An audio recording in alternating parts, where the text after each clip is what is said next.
thiani dinglok te ang tu lai vai si payan sang an tia enge a lo viau lo mo ku shilo wa lo don mi he kan tlang wal te po an om ve so so chu nia kan tlang wal chen khat te khan soi san ti bok sia lau ria wa lau thong du su eng em kan tilavang ro ikal phot mei te ang khai lo ngai tha theu ru le vai si pai an lo kal do na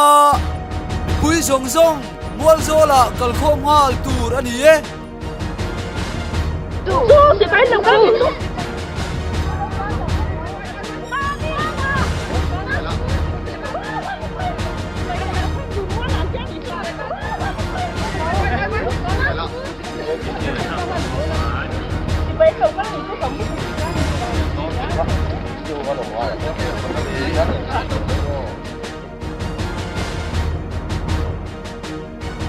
vai si pai an lo kala kan khuwa hi ma bit khuwa khom vek tur an ti ni chu zani na la chhuat tur ani kan khuwa hi chhuwa san vek tur ani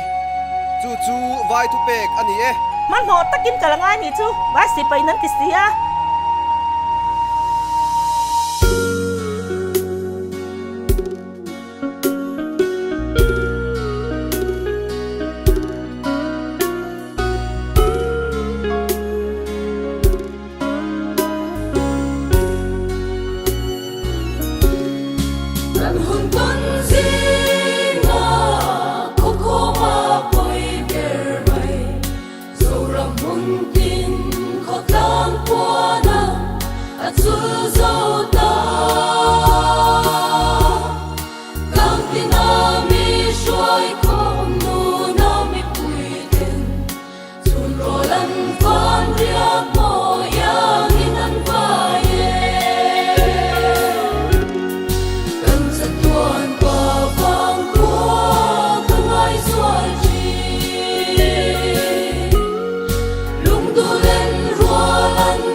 Răng lung ngày ta hi